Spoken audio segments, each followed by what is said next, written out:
Concertos Dominicais Peter Lund. Conheça a Orquestra de Câmara da Polícia Militar. Confira um pouco da tradição da culinária mineira no encerramento da 17ª edição do Comida de Boteco. Intolerância política. Por que há tanta violência nos discursos e debates políticos atuais? No estúdio recebemos a socióloga e professora da PUC Minas, Andréia Santos, para uma conversa sobre a intolerância e os discursos de ódio entre opiniões divergentes. E ainda as notícias desta segunda-feira, 23 de maio. Começa agora o Espaço PUC, você por dentro do que acontece na universidade.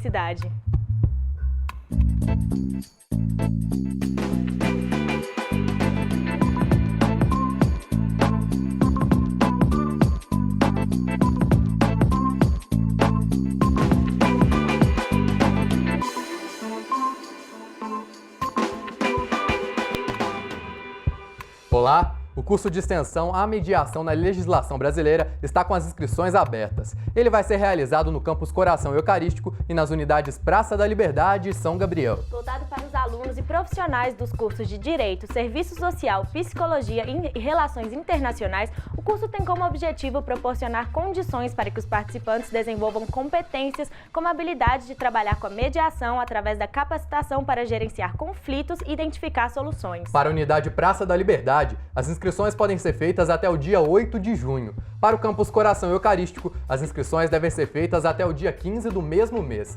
Já na unidade São Gabriel, as inscrições vão até o dia 21 de junho. E agora você fica com outros destaques que movimentam a universidade nesta semana. Veja só.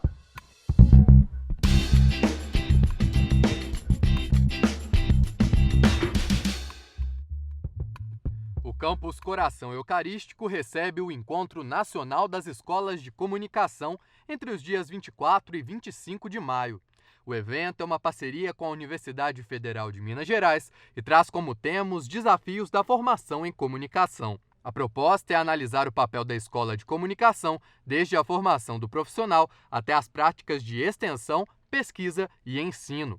A conferência de abertura é amanhã, terça-feira, a partir das 9h40 da manhã, no prédio 30 Teatro João Paulo II. Quem participa desse encontro é o professor e sociólogo Muniz Sodré.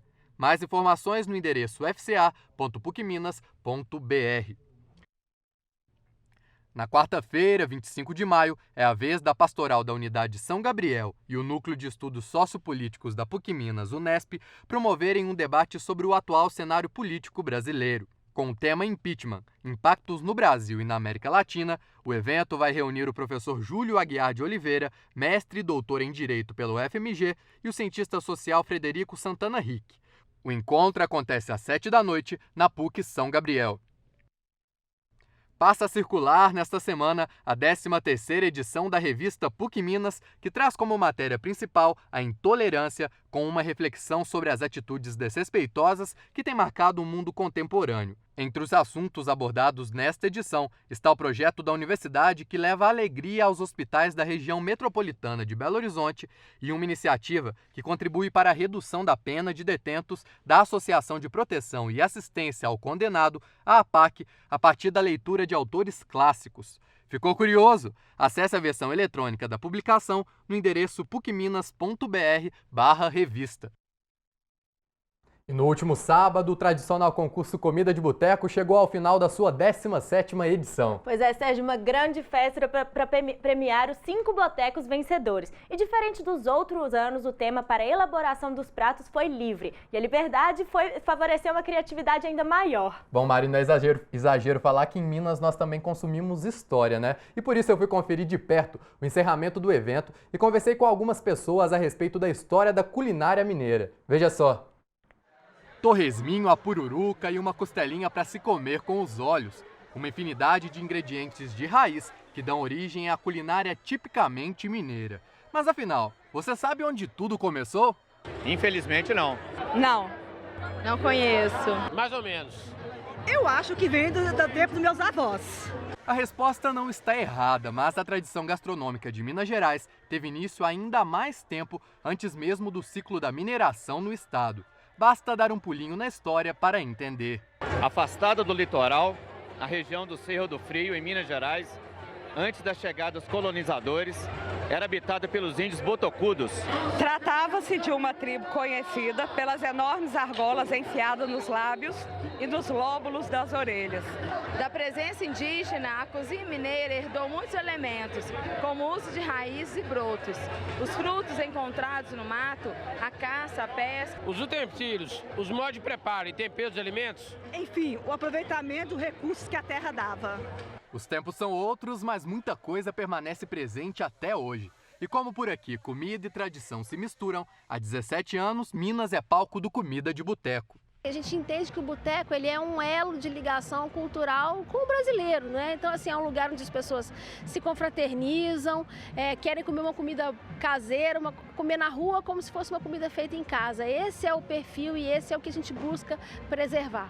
Eles têm um perfil muito característico para participar, que são aqueles bares em que o dono está por trás do negócio. Então, não pode rede, não pode franquia, são bares que eles e suas famílias tocam os negócios. Então, o que acontece, na verdade, é que cria-se uma grande família integrada aí entre todos esses bares e o público faz parte. Os 45 bares participantes se reuniram na esplanada do Mineirão para mais uma edição da Saideira, tradicional festa de encerramento do concurso.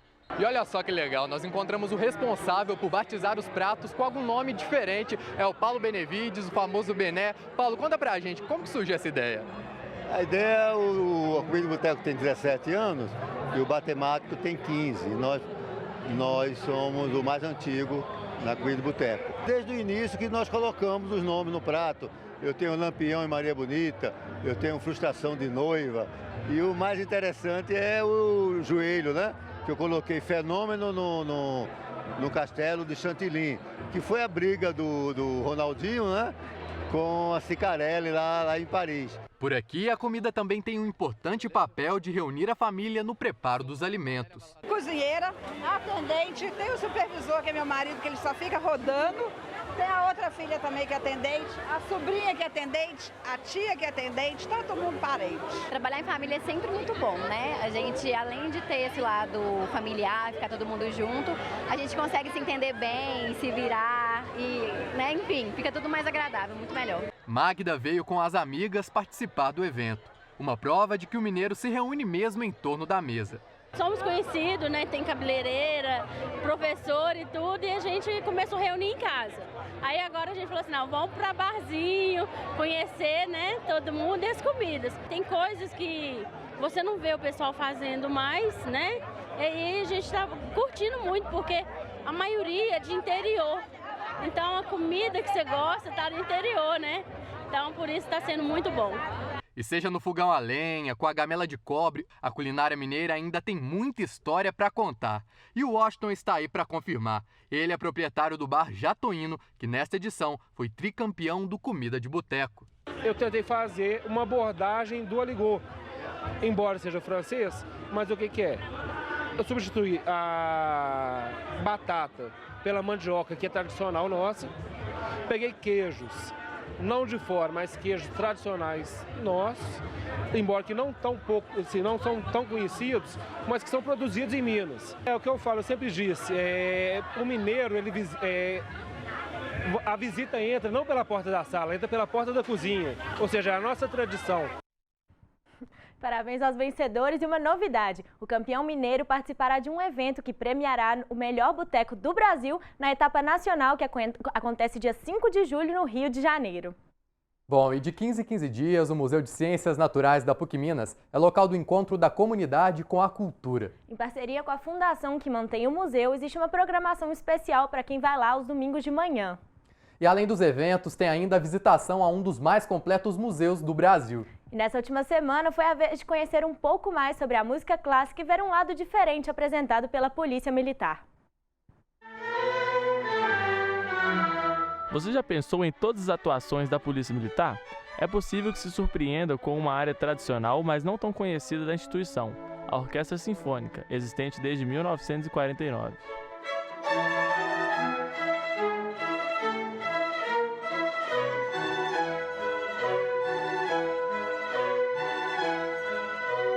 O policial que entra para trabalhar com a orquestra, ele também é um policial militar. Então ele tem as funções deles, tanto de preparo, porque Nessa tipo de atividade policial militar, é como a música.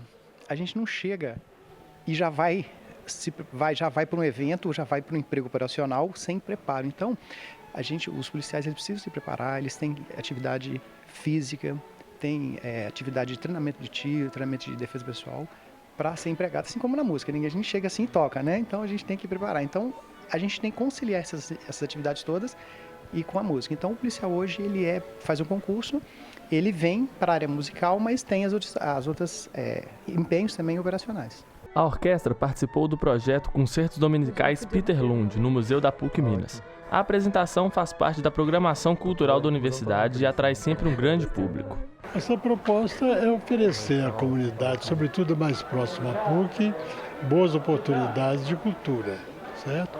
Nós estamos fazendo já no 3º ano e com um público de muito boa qualidade, com grandes apresentações. E o evento contou com a participação de um convidado muito especial. Sou um clarinetista profissional, trabalho numa orquestra, né? Tenho meu emprego lá. E a PM ela tem uma iniciativa de ter cursos de capacitação para os seus músicos. Então, há alguns anos atrás, eu participei de um curso desses como professor. Tive acesso a vários músicos, não só dessa orquestra, mas também músicos das bandas militares, né? Daqui de Minas. E tive essa oportunidade de passar um pouquinho do conhecimento que eu tenho para eles. E aí a gente criou esse laço, né, de amizade, e depois o Tenente Lacerda me ofereceu esse convite e eu estou por aqui hoje para fazer como solista convidado. Tanto organizadores do concerto quanto os próprios participantes ressaltaram a importância da divulgação de eventos como esses e como são bem recebidos. A polícia tem uma orquestra, né, é um advento cultural assim, muito grande para a corporação, porque é um desafio grande de trabalho em conjunto, né, e também uma disciplina muito grande de se fazer parte de uma orquestra e que embeleza muito as próprias cerimônias militares que eles participam com bastante frequência e também tem essa oportunidade de oferecer para a comunidade um pouquinho do serviço que eles prestam também dentro do corpo militar, né? A demonstração, acho que é melhor possível, né? Acho que melhor que isso. Hoje tivemos um problema que até de estacionamento, congestionamento na rua em função disso.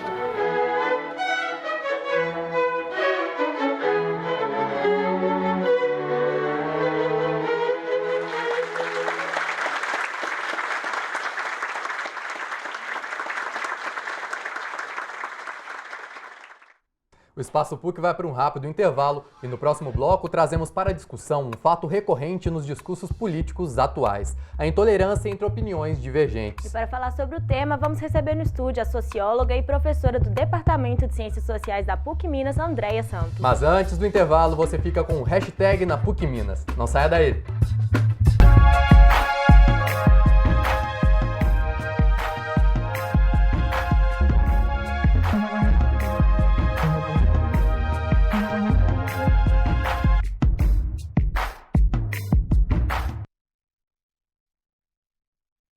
A minha irmã estudava aqui na universidade e desde que eu tinha uns 13 anos de idade eu já frequentava a PUC assistindo as aulas com ela no final de semana. Eu ingressei aqui no curso de filosofia, onde eu fiquei um tempo, e agora eu vim aqui para letras. A maior parte do tempo, por ser um curso à tarde e é o mais extenso, assim, eu passo a maior parte do meu tempo aqui na PUC e acaba que a PUC se torna meio que o lar da gente que estuda aqui. Normalmente à noite está sempre alguma palestra, alguma coisa assim. Então você acaba conhecendo pessoas de outro curso, fazendo mais amizades e cria um ambiente meio que familiar, assim. O próprio ambiente da PUC Minas, a própria arquitetura dela te deixa muito espaço para sentar embaixo de uma árvore ou para aproveitar esse ambiente, porque é uma arquitetura muito bonita. E fora isso, você tem sempre a liberdade de fazer o que você quiser. Acho que ninguém fica implicando muito se você senta e toca um violão, ou se a galera senta na escada e começa a debater. Você tem a liberdade para organizar os seus eventos dentro da faculdade e para poder se divertir com seus amigos também.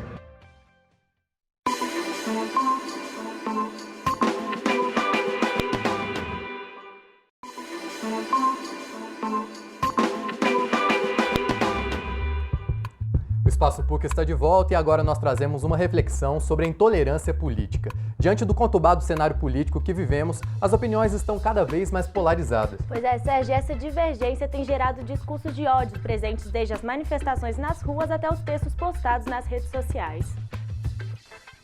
Desde as eleições presidenciais de 2014, a polarização política vem crescendo no Brasil, situação que se agravou ainda mais com o processo de impeachment da presidente afastada Dilma Rousseff.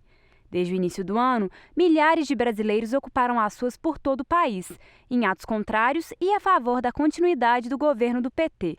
A crise política deu espaço para o debate de ideias, mas também para a intolerância, dando origem aos confrontos diretos. O debate acerca do tema tem demonstrado muita violência, tanto física quanto verbal. As redes sociais, principalmente, passaram a ser utilizadas como mecanismo de enfrentamento para além de uma plataforma de troca.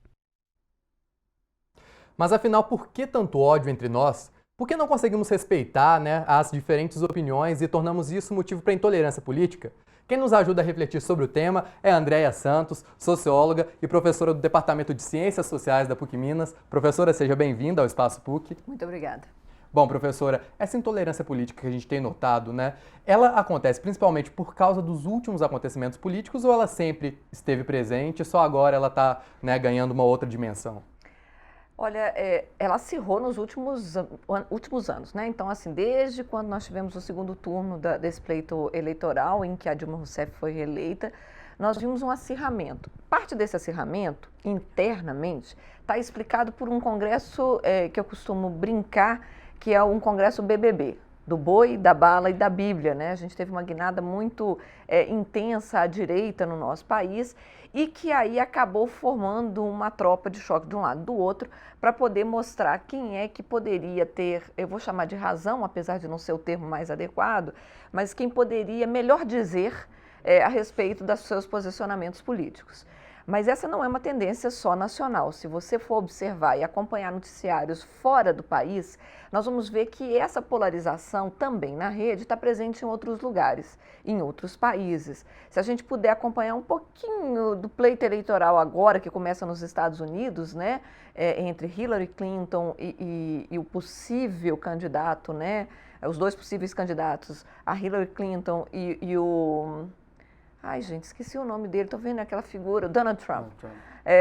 Nos Estados Unidos você também tem essa polarização por lá, Esses dias mesmo eu estava lendo uma matéria dizendo dele o quanto que ele é machista, assediador, nada diferente dos termos que são utilizados nas redes brasileiras a respeito da direita e muito menos da esquerda no nosso país ou de um discurso de centro-esquerda no nosso país.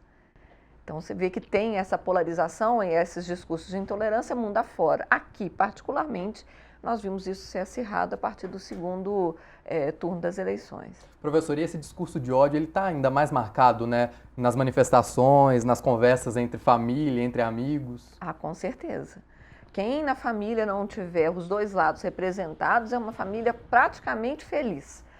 Dentro dessa lógica que a gente está utilizando da intolerância, porque os meninos vão para a universidade, muitas vezes os discursos são construídos dentro das universidades de uma maneira a tender para um lado ou para o outro, dependendo de qual curso que você faz, dependendo do tipo de exposição ideológica que você implementa dentro dos seus cursos, dentro das suas aulas, dentro dos cursos que você escolhe. Então, a gente vê que essa polarização, ela está dentro de casa, ela está expressa na rede, ela está nas universidades, ela está em todo canto do país.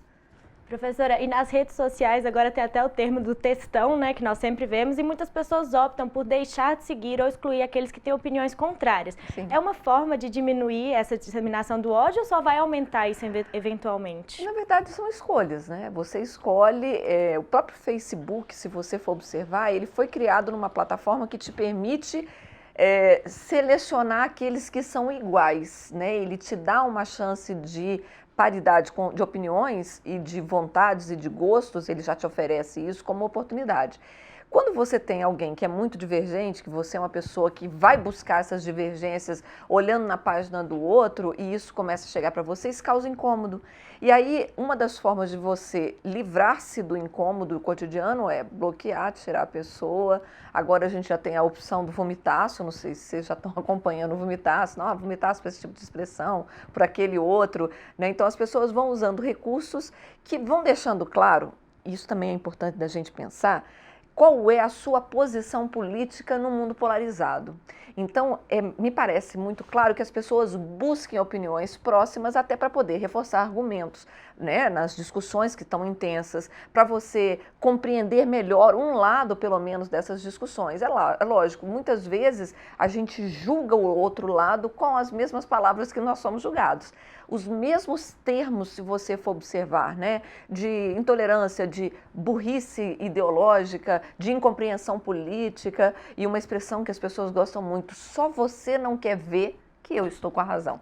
Né? Então, isso acaba reforçando uma ideia dessa intolerância dos dois lados de compreensão. Um dos recursos é eu bloqueio, eu excluo, eu separo e eu vejo só aquilo que me interessa. Bom, professores, são recorrentes os episódios, né, de intolerância política. A gente separou aqui o caso do Chico Buarque, né, que ele estava jantando no Neblon, e quando um grupo de jovens de classe média alta hostilizaram o cantor. E a gente separou aqui, né, que sobre o ocorrido ele se manifestou dizendo assim: em um mal que nunca esteve, né, que manifestou dizendo que o homem nunca esteve tão raivoso e envolto em um mau humor crônico. A senhora concorda com essa afirmativa? Olha, eu concordo, assim, porque a maneira como ele foi tratado, quando a gente vê o vídeo, a gente vê que tem isso, né? As pessoas foram extremamente ofensivas, visivelmente já alcoolizados, né? Dado o avançado da hora e o teor alcoólico eminentemente, né, na fala enrolada das pessoas, aparente, né? Então, assim, a gente vê que ali tinha um certo mau humor de tratar o outro. E o Chico mesmo, né? O Chico Buarque, mesmo nas suas letras, se a gente para pensar, com crítica, ele faz isso com certo humor, com certo deboche, né? Do tipo, discutindo a questão política, mas ainda assim com certo humor. E ele vê que as pessoas perderam isso, né? Nós estamos ficando realmente com um discurso mais raivoso, a gente joga pedras virtuais agora em função desse mau humor e dessa raiva política, né? De querer convencer o outro por argumentos sólidos ou não, de que a minha opinião ela é melhor do que a sua em qualquer circunstância. Bom, professora, para a gente encerrar esse nosso bate-papo, existe uma forma de amenizar, né, esse choque negativo entre as opiniões? Tem uma coisa fantástica que as pessoas poderiam fazer como exercício diário. Ela normalmente está bem aqui, ó, de um lado e de outro. Ouvir. Colocar o coração muitas vezes na geladeira ajuda. Tolerância se faz com isso. Não tem vencedor nesses discursos. O vencedor poderia ser a cultura política nacional do debate. Mas nós não estamos investindo nessa questão. Seria uma limpeza da corrupção no nosso país, mas também não estamos investindo nessa discussão. Ouvir os argumentos pode ser interessante até para você perceber de que lado as coisas podem estar. E a verdade, normalmente está com aqueles que são os mais tolerantes. Fica aí o recado. Professora, sempre bom recebê-la aqui no nosso programa. Seja sempre muito bem-vindo ao Espaço PUC, viu? Eu agradeço sempre a oportunidade. O Espaço PUC fica por aqui. O nosso encontro é amanhã, às 4h30 da tarde. Se você tem alguma sugestão ou comentário, mande para o nosso e-mail espaçopuc@pucminas.br. Até lá!